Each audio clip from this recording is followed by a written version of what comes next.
way out and put this darkness behind us. And underground is my oration, sound integration. But situation is we're surrounded by light negation. It's black as pitch cause we're trapped by our violent souls. In a deep mind where deep rhymes won't keep my self-control. Too many foes, we feel snake bit and we won't take it. Enemies need their face hit, we going ape shit. Hell is my confinement within this mind.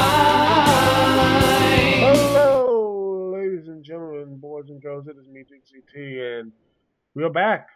Yes, we are back live here on the Dixie T Lounge, and man, well, sorry again for last week. It was a complete and utter debacle.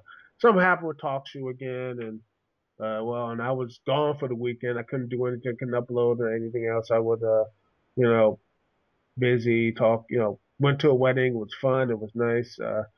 And it was a very good weekend and for me, and pretty much had a pretty good week going so far. Finished I'm almost done writing for the 20th episode for Last Year Standing. Hopefully I get this done over the weekend. Doing a cameo for Isle Raccoon and a DJ Soundbite. It's almost done. It's in the big. I just got to do sync all the stuff up. That's done. All my personal stuff is doing good. My college situation is great. Everything is going up perfectly for me, Dixie T. You know what else is not going good for? Albero Del Rio, ladies and gentlemen. If you haven't heard the news or anything else, which is to me very shocking in the world today, because I was going to talk about other things, but it is official or not official as Albero Del Rio has been released. It supposedly was due to unprofessional conduct and an altercation of a personnel. Supposedly, it was a social media ambassador. In fact, the official WE Twitter account posted the following tweets today, and I quote, and the reason why all this other stuff is going on is because supposedly he slapped someone who probably is a social media advisor or something because he said some racist and offensive type of garb. And what he said, ladies and gentlemen, what he was told by Albero Del Rio, is this, that during I think this was during the, I think they were having lunch, I think they were having dinner, they were having some type of food activity. It was a dinner type thing. I think it was around that time. And supposedly one person said, talk to Del Rio. I need to find out. I think Dave Meltzer supposedly said something, had this. Here it is. Let's see. I'm looking for, I know I had it here. Professionalism, people. Supposedly, at first, I thought it was going to be, I heard it was supposedly Kevin Dunn, which I would have been like, holy crap, what did Kevin Dunn do to get slapped by that guy, slapped by that dude Del Rio, which would have been hilarious. Because, I mean, you know what? You want to talk about he'd be instantly loved by the IWC. If he would have just bitch slapped Kevin Dunn, I think he'd be more loved. Hell, I think Jim Cornette would have been like, thank you, somebody. I mean, Jim Cornette would probably, probably like love him a long time, if you know what I mean. He would have just like, well, I mean, seriously. I mean, good Lord. Everybody hates Kevin Dunn. But it looks like if Kevin Dunn did it, it was like if it was Kevin Dunn, supposedly, that was supposed to happen at first. But now it comes out that supposedly going around, according to Dave Meltzer, and I quote, details are sketchy regarding Thursday's firing of Al Rodriguez, Albero Del Rio, by WWE. The story going around is that he slapped a social media manager at this week's television event, event or what have you. But there are very different stories going around regarding what led to this. Based on sketchy stories and what wrestlers have been talking about at catering, somebody asked the person to clean off his plate. The person jokes something along the lines of how that's Del Rio's job. Oh, like, yes, Del Rio cleaning up. Hey, someone needs to clean up. Oh no, well that's the Mexicans Del Rio's job. Supposedly a racist or sign of offensive joke. Del Rio found out, confronted him, and the story goes the guy didn't apologize and then smiled at him, and Del Rio slapped him. What's going on here? And Dave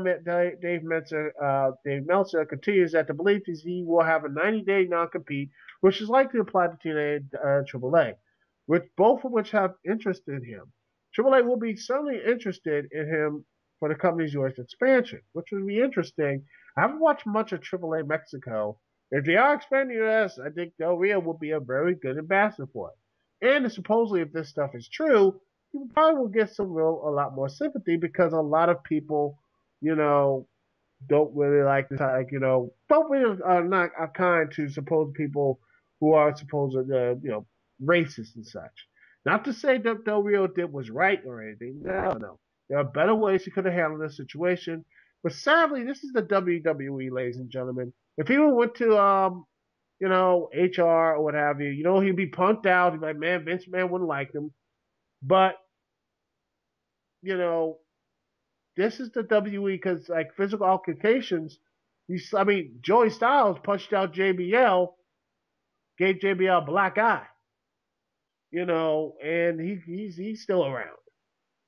Lurking on the WWE website and what have you. And the WWE fired some really they got rid of people via shady means. Once upon a time, Don Marie, who was a employee for WWE a long time ago, a very, very long time, is supposedly was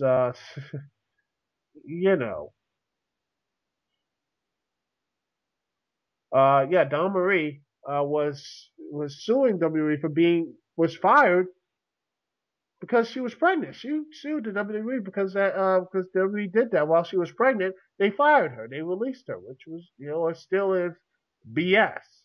I don't care how good she wrestling was or anything else. If you're going to fire somebody, at least give them a chance to actually, don't fire them while they're actually going to taking maternity leave. That's just mean and cruel. And also, another thing that really adds a wrinkle to this is that there's no one talking about this other than regular dirt sheets and such. Where is this PerezHilton.com or TMZ.com? And that's what some people are thinking this might be a work. And according to supposedly this WE Twitter is, importantly, this interesting little quotes here. I'll put the link in the description from SESscopes.com. These are from the official WE Twitter account posted the following tweets today on Friday. It says, at Viva Del Rio, that's Del Rio's Twitter, his Twitter machine, big shot.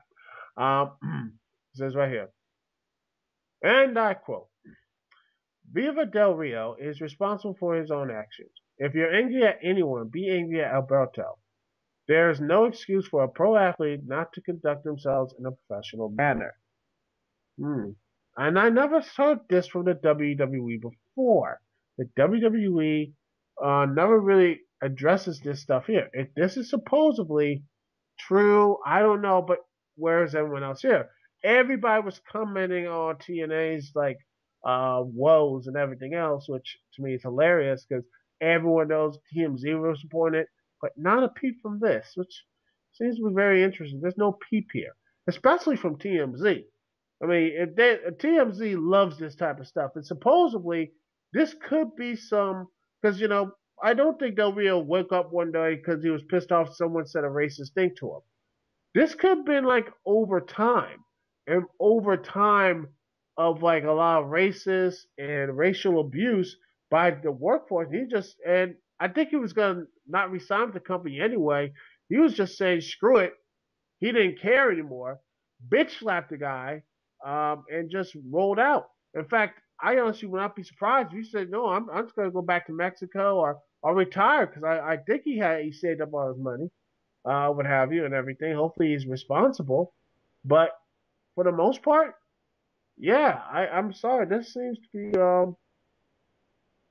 something really interesting because supposedly, with all what's going on with the WWE right now, I mean, the WWE has been cutting down because of all this other stuff that's going on, all this other craziness that's going on, of the, all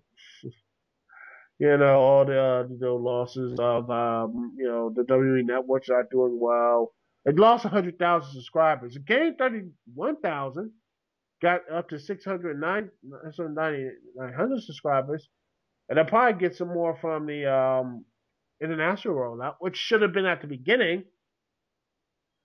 But I honestly think the September is by the beginning of September. I think this is going to be a very interesting number, because let's be honest, a lot of the people who did order wanted WrestleMania, and I think it's going to have a dip, and it's going to be a really big one, probably like 30% or 40%. But the worst case scenario, if it's going to be a 50 or 60% drop, then honestly going to be a lot more cuts. And I know XC69 is going to be like, well, it's still going to the long haul. It better be a long haul, because it is going to be profitable at the end of the day, because they're going to cut a lot of profit. They're going to cut a lot of stuff to make this thing work. And I honestly think it's going to be at the detriment of this company. And then trust me when I tell you, if the things don't, because honestly, they did release plans of the WWE Network.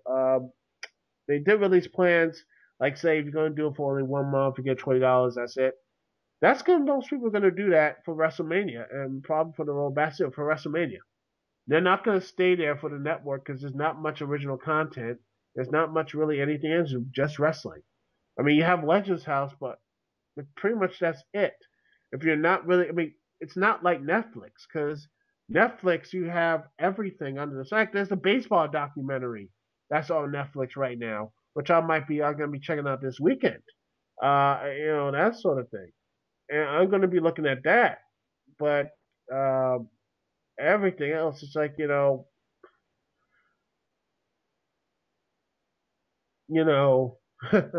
everything else.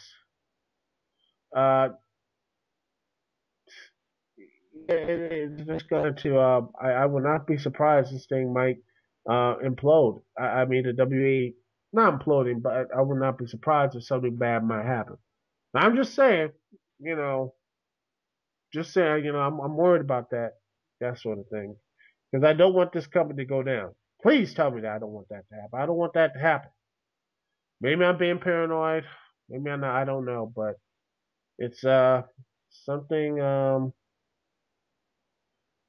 something that this company really needs to look into, especially, and if it is um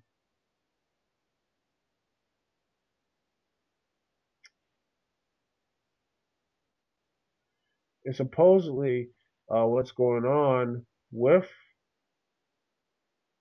the WWE, and if goes bad, if it's wrongful termination, partially influenced by racial abuse suffered in the workplace, if it comes out and he has proof about there are racists by the WWE, wouldn't surprise me. I honestly think it would be another bad thing for the WWE, because they need not a bad PR, because they just have Randy Orton say something about so she looked a person looked like a Latina Miss Piggy or something, and that didn't really go over well. So again, bad PR. Regardless what you think of it or anything else, it's bad PR, and the company cannot afford to have bad PR right now. And that's the truth right now. And TNA, I mean WWE, hell TNA, hell the pro wrestling itself, they can't afford to have bad publicity right now. Hell, no company affords bad everything else. But then again, I think one poster, I think from the official fan board says this about this whole thing.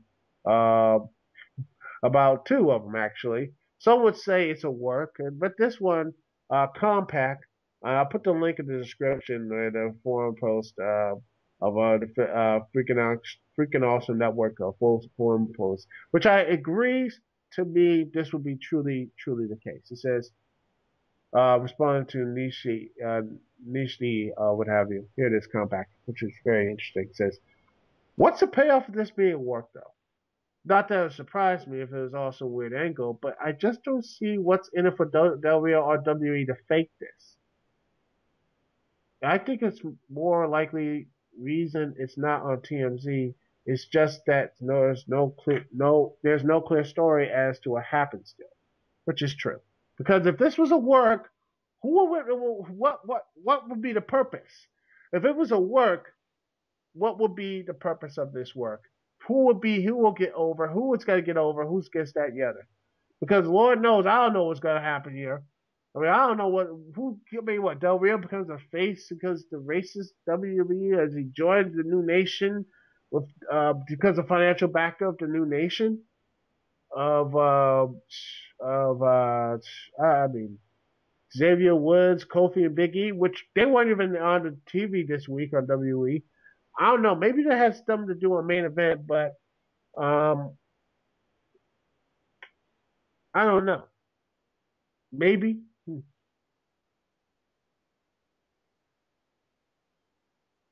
But anyway, another person posted this. Blue Me says right there. Funny. He says he very true too. Says he hit the guy.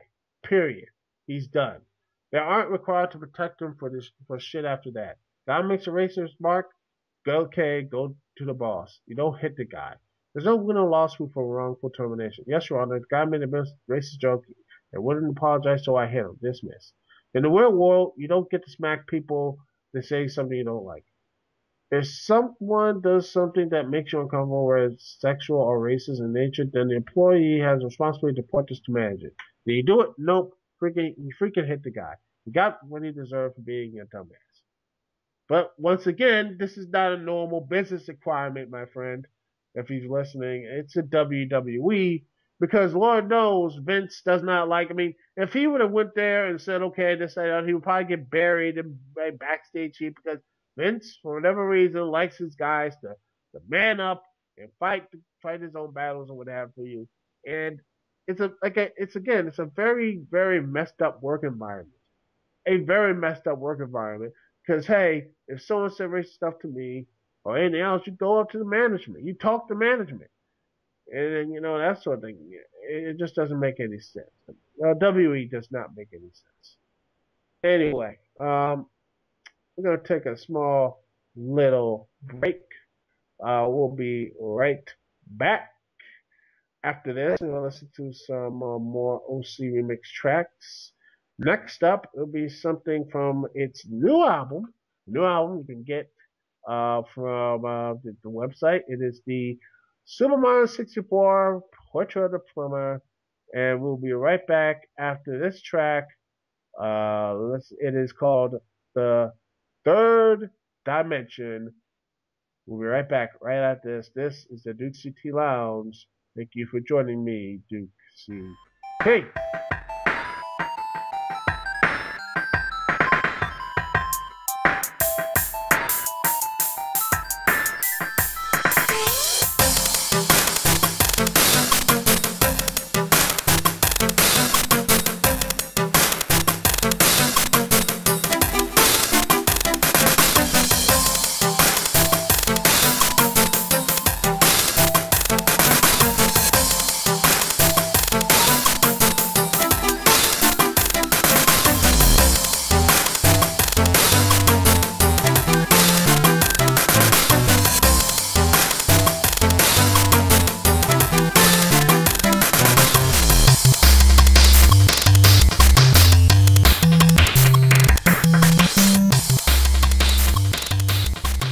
And we are back live here on the Dixie Lounge. Phone number to connect to me, Dixie T, is 724-444-7444. Once again, the number is 724-444-7444. And the call ID to connect to me, Dixie T, is 92417. Once again, call ID is 92417. Wow, TNA Impact. Well, that happened. And of course, don't you know what that means? It happened, ladies and gentlemen.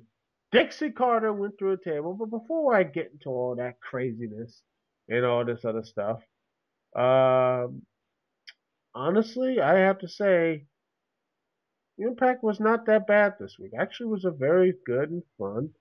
Um, you know, I really did enjoy it. Um, you know, I think it was actually a very good show for the most part. I really enjoyed it. The matches, I really enjoyed the matchups and everything. Building up to the all this other stuff, building up, everything else, all this other good stuff about the matches. I enjoyed the matches. Um, this was actually again a very exciting pay-per-view. In fact, first up we had the Monsters Ball, which was pretty exciting, but the crowd made this match really good. I think Abyss and Brown had some decent chemistry, even though this is like the second, third hardcore match these two guys had. And honestly, I have to say, Bram does look good, aka the British Gunner, and Janice being a logical weapon that is too dangerous to be in a wrestling ring. Uh, you had Janice Bram taking out Janice, and honestly, let's say TNA is trying to move on for a new and different monster. Or maybe they just have a biscuit beat down and they can have the best character in the universe come back. Um, uh, Oh goodness. Let's see. I can't believe I forgot his name. Um, let's see. See. Who's the lawyer? Let's see.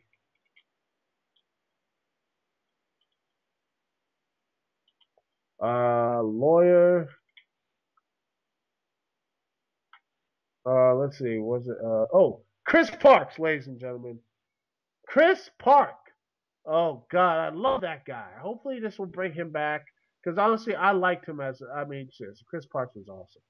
I don't care for Abyss, but Chris Parks, I love him. Anyway, I really like it. But the bitch ended as Bram has a really good just spears and takes him out. Next up, we had the uh, very good competition with my MVP, really, with MVP, Kenny King, and Lashley, which, by the way, I really like. Um, really like this stuff right here. I really like the look here, Bobby Roode. I can't wait. I think this is building up for Bound for Glory. And if that's the case, I really can't wait for this storyline to continue. Flash has looked great. He has defeated everybody. He's beaten everyone. And I honestly like the fact this is a dominant seriously, he doesn't need the heels guys working for him. Seriously, he doesn't need anyone working for him. He is that badass that he just goes and spears people. He destroys people by himself. And quite honestly, um, I never see. This is actually I wish more. I wish hopefully Brock Lesnar get pushed this way when he becomes champion, but I don't know about that. I would not be surprised if that doesn't happen. But anyway, because I really like the way he's doing. The promo was good. Lashley and Rude have. I can't wait for Rude did a good job, and then he had just a really good setup for the show. I was really pumped up for the entire show. This was a very good way to bring the show up, and I really like that. Yeah. But everything else, just the 6-man tag, this whole storyline with Anderson, with Sam Saul, I don't get it. I'm sorry. I don't really care. The match was okay. Sam Saul looks good, and on the Gunner and everything else. I just don't think that honestly. I mean, the bromans are okay. They gotten better. But honestly, I don't care for Mr. Anderson. I don't care for Sam Shaw. I don't care for Gunner. I just don't care. And when I don't care, and when they had this very botched ending, where supposedly he had to hold the guy, one of them, I think Jesse was supposed to hold um, Sam Shaw, but while Mr. Anderson was getting rolled up by Robbie, that didn't happen. Just amazing. That he was just standing there. That he missed his cue. And just he missed the guy's cue, and he's like, and Samson was like, and then Jesse couldn't do anything, and then they finally it was like 2 seconds in late. He could have just stopped the pin right there. It just looked really awful and hackneyed. I tried to edit out of this, but in the end, it looked really bad. I mean, holy crap, it looked terrible. In the end, I honestly think this is the black mark of this because at the end of the day, you had backstage and Sam Shaw saying it was his fault and everything else, averting Gunner and Mr. Anderson fighting, and then you had Mr. Anderson grunt like he was gonna take a dump or something, like your fault. I'm like, he has some bad tacos, and Mr. Anderson, what's going on with this guy? Seriously, I just hope this is the end. I don't know where it's going. Next up, we had the Hardcore War as EC3, Rhino, and Gene Snitsky and Ryklon, aka Ezekiel Jackson. They can't use Jackson because I think that's in the copyright WWE, whatever. But honestly, before the night, we have EC3, a great promo. And every time this dude cuts a promo, I think he's one of the best in the mic. Seriously, he's great. He's also really good stuff. And by the way, I actually got favored by EC3. No kidding. I got a favorite by EC3. That's just amazing. That's nice. It's good. I like it. I like that. Yeah. Anyway, my tweet was favored by them. And he was talking about that stuff. Very good stuff. As for the Hardcore War, very fun and exciting. And honestly, EC3, I thought EC3 on our team really did good. It was a nice hardcore stuff. You have Al Snow, ladies and gentlemen, and I expect the Joey Ryan clip from telling Al Snow like it's not 1990, it's not 1980, not 1997 anymore. You can't fit in the spandex clip from Full Clip when he does a review. I expect that. But honestly, no joke, he did a pretty good job here. This guy, I mean, he said Al Snow did everything, including a moonsault. Al Snow did a goddamn moonsault. Oh my lord, this guy put it up there. I can't stress this enough, man. This man, I mean, Al Snow surprised me. It was really good. It was nice seeing the head stuff there. Really nice visual. The crowd really helped make this match work. And Team 3D hits the 3D on Rhino for the victory and the victory. And afterwards, Bully Ray calls out Dixie Carter, who says he will put her through a table tonight. But Dixie promised that that's not going to happen, as her bodyguard King Mo will knock Bully out. Surely, if we watched, they spoiled it, and oh god, how many times people spoiled it. Yeah, it's just going to be, we all know the foregone conclusion. And next, EC3 promo says, that they said everyone else failed, he didn't fail. And, saying that, their job tonight is making sure his aunt, Dixie, doesn't go through a table. Next, you have a promo between Angela Love and Tara Terrell, Gail Kim, and all that, the beautiful people. And I don't care. I never care. Just oh gosh, I don't care at all. When are the new knockouts coming? Now this company ain't going on there. Where's the knockouts? Where are they? I know Havoc coming. Can we have Havoc just kill beautiful people and just get some new stuff? What about Candice LeRae? How about her? I'm putting her name out there. I mean, seriously. I don't really care. Moving on. Next up, we have our triple threat X Division Championship match.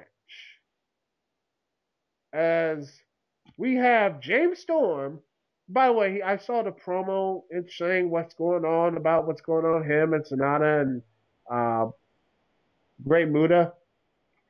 I actually really liked it. It explained a lot more. I really wish they could have explained it earlier. It wouldn't be so gosh darn confusing. I'll put the link of the promo in the description. I will show it because honestly, it's a very good promo. And then you have him introducing himself as a legend and the man who ended the Great Muda's career, Sonata, and Storm forces Sonata to bow, and Low Key is, and then he takes on both Low Key and the Submission Machine, Samoa Joe. And this actually was a really good match, really good chemistry with all three competitors involved.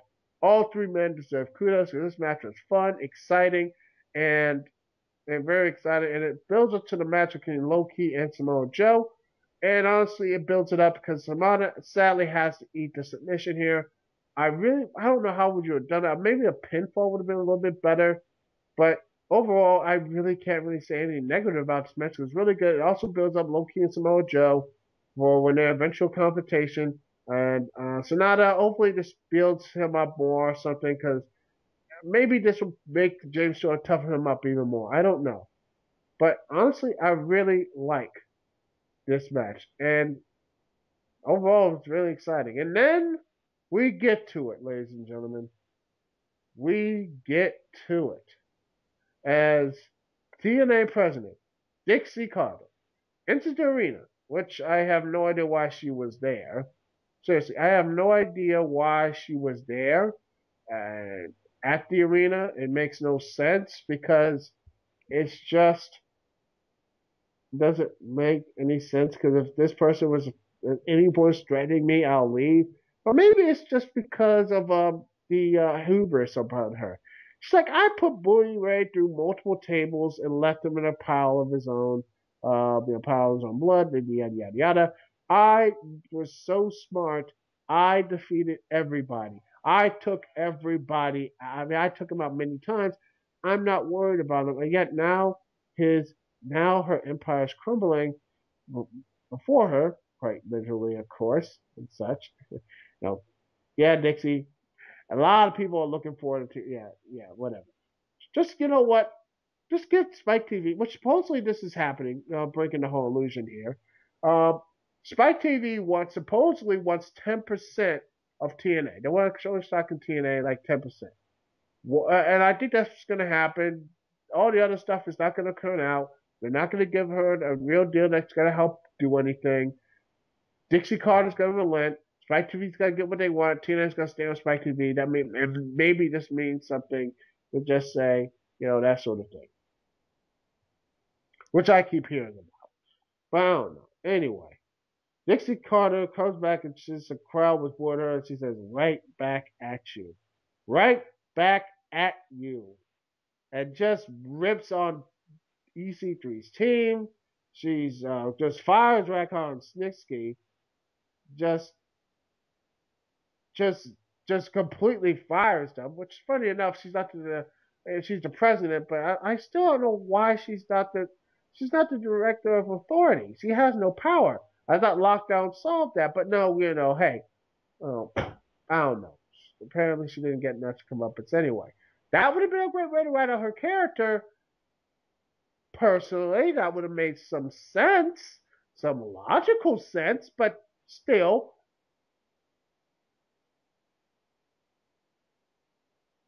But yet, yes, but she's still here. President, I guess. But anyway, she fires Racklon and Snitsky commanding they get out of her ring.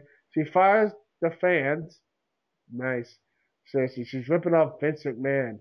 She's firing the fans, telling them to pack and get out. Whoa. And don't think Vince ever said that. But I think he would have said, damn it, get your leave. That's what he would have said, but that was Vince. Horrible Vince impersonation. But then the crowd was booing, and then you have T3D and Tommy Dreamer carrying a table with Dixie. Probably thinks that they were, no, that's too cruel. Besides, I'm a fat guy myself. I can't make a catering joke to Tommy Dreamer. He's probably in better shape than I am. Anyway, but anyway, So Team 3D and Tommy Dreamer carrying a table painted Dixie on it, and they chanted tables and meanwhile you have EC3, King Mo, and Rhino trying to defend and protect Mistress Dixie as Rockstar Spud, the Gazelle, trying to defend her as well. And meanwhile, you have saying that Dixie's the most hated woman in professional wrestling, for the most part, and then Challenger takes Mike, and then after his rambling, King Mo knocks him out, and then you have Bully Ray just put the wood on King Mo. I'm surprised I thought he was not going to get touched because, Bellator and all that type of things. And then you have the Impact roster. The next show you have everything else, and Dixie escaping with the help of Rockstar Spud. And then you have the Impact roster blocking her, say, everybody. You have the Knockouts, the Knockout Champion, Taylor Terrell, all the faces stopping her from leaving. And then you have the best scene of all. The best thing about this, which I will always remember, is Rockstar Spud fading. I'm not kidding you, he faints. I love it. That's just great. I love that. And then you have the impossible. What happens? Devon Hosters up, and then from the turnbuckle, boy, power bombs Dixie Carter. And what happens? Dixie missed. They overshot it. They overshot the thing. They overshot it, and Dixie lands hard on the ring and misses the damn table. The only person got table was that Bully Ray's ass. That Bully Ray's ass crumpled the whole table. Seriously. And it's you watch it again, it's like he misses it full stop. And that's right there. TNA, they can't even aim right. That's just and kudos to Dixie taking the bump and what have you, which to me is somewhat comeuppance. But with all the stuff's going on today with Ray Rice and his situation, I don't think this would have been a good idea to actually put male and female violence on a prominent prime time showing. I mean, and it's funny enough that Spike TV once upon a time said there would be no man on women violence. Of course, TNA the next didn't really care about that, and also they didn't want Vince Russo coming back to TNA. Yet TNA was secretly keeping him involved. Jesus Christ, this company sometimes. But overall, this was a very fun, but it was an exciting moment. But I think it was I honestly wish they should have got this far. It wasn't a cathartic moment and what have you, even though they did overshot it. It was real shot and the fans went all crazy and everything else. But I feel like the comeuppance should have been at Lockdown. The comeuppance should have been at Lockdown. She escapes as she is completely hell. And that's the most funniest bit on Impact where Rockstar Spud Rockstar Spud was crying. I think it was crying missing Dixie already missing his position. Seriously, he was like the second guy in charge. He's like, he's not a wrestler. He's not a wrestler. He's like, he got a nice cushy job, and now he lost it. He was crying, crying because he lost his big old job. It's hilarious. But anyway, overall, it was a very fun moment. It was an exciting moment. Impact was for the most part. I really did like the show. I really did like it.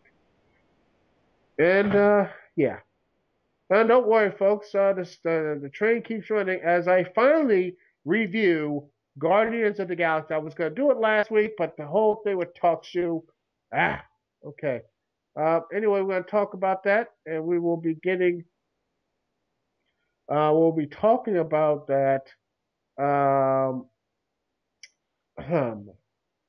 We'll be talking about Guardians of the Galaxy right after this OC remix.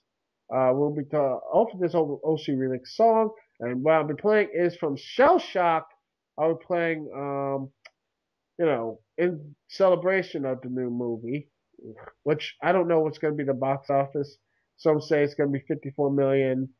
Some say it's going to be Guardians of the Galaxy. Some say Guardians of the Galaxy is going to beat that. So I don't know. Anyway, I'm going to be playing some Shell Shock. This is from OC Remix. We're going to be playing Running with the Shredder, and we'll be right back right after this. This is the Dixie Lounge.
And we are back live here on the Dixie Lounge. Thank you so much for joining me, Dixie. The phone number, as always, is 724-444-7444.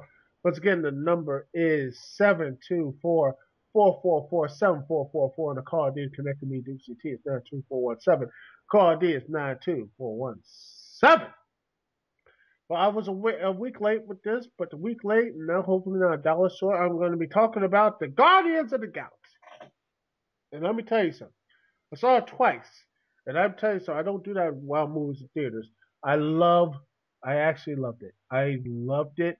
And I have to say the reasons why. And if you want me to do movie reviews like this, by the way, it's not spoilers, so don't worry.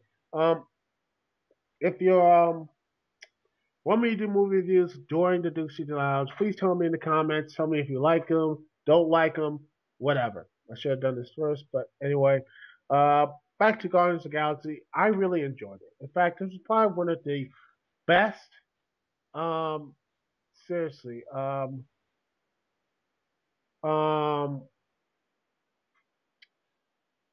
This is probably one of the best Marvel movies ever put to and everything else.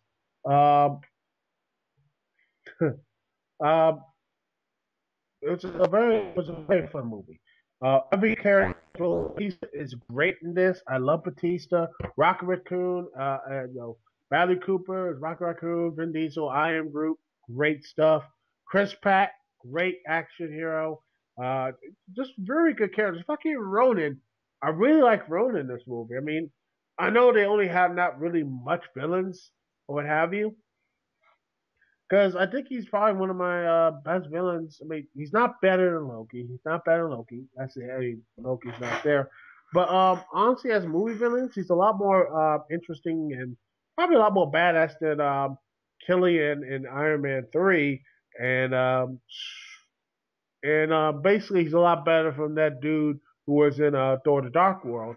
I like Roland. I like him, and just he covered so much. He looked so oppressive and such. Even though Ronan, the Accuser, is more of an anti-hero in the comics right now, that sort of thing. He's more of an anti-hero and actions a lot more heroic lately. But overall, he's not really the rah-rah good guy and such. Changes like that. And Ronan the Accuser, and I like, seriously, he really had some great presence here. Ronan was actually very good. I really liked him. Also, the Collector, Cavalier Tavalon, Collector, Benicio del Toro did a very good job of his whole idea and everything else. Very, very, very good. Actually, overall, and the best thing is about this, and probably the weirdest or not so weird, is that this movie felt really different to the point that it's not really a Marvel film. I mean, if you really think about it, this is not really a Marvel movie. Marvel, to me, basically, I mean, this seems like to me it's so much of a radical departure, ladies and gentlemen. This was a radical departure from everything else. It wasn't really a super. It felt like more of a space opera type of Star Wars type film. And if without the small little nods, I honestly thought this would not be a Marvel movie at all. And I don't know if that's a good thing, because to me that's a good thing for me, because it really very differentiates from all this other stuff. And it really needed to do that just to say, but it also gets us fine connections with Thanos and all the Infinity Stones and all that stuff. It needed to do that. But also, the one thing it did need to do is have us care about the characters. So they really cared about them. Made me really care about these characters. And again, it was a lot more fun. And the soundtrack, I really loved the soundtrack. Very fun mix of old school songs, and the industrial theme was actually pretty good too. Um, of Guardians. I really like that. The musical score of the movie, I like that. Also, another things I really like the Nova Corps. I really like them. Reminded me so much. Honestly, I just love Nova Corps, and I really wish they do a Nova Corps movie. That to me would really be great. I would love to see a Nova Corps film because I think these guys are going to be very interesting and something could be. And they presented them so much better than they actually look like real police officers, instead of say, this like guys from Green Lantern. Oh goodness, you couldn't convince me these guys were really police officers and such, in the Green Lantern Corps. Because again, that's the Nova Corps was for the most part. That was pretty much the answer to DC's Green Lantern Corps. They had the Nova Corps, which I really think it was a very honestly, I truly think the Nova Corps looked really good, and I really liked the Nova Corps. I wish there was more of the Nova Corps in. Hopefully, they'll do more stuff. And then the funny thing is with this movie, believe it or not, over the past weekend, I think it was uh, and the past weekend was it got so big. The movie made so much money. In fact, it beat the Green Lantern entire domestic run in the United States in one weekend. It's over like not a week about Monday was running as well, push it over the top. That's amazing. And again, I really enjoyed this movie. Again, I keep saying that I really enjoyed it. The music, everything was great. Um, Oh, Nebula, I really liked. I really liked her as well.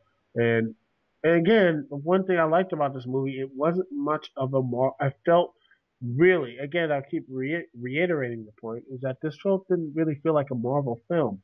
I felt something right out. If it was just like an original piece, this would work. It stands on its own, completely stands on its own.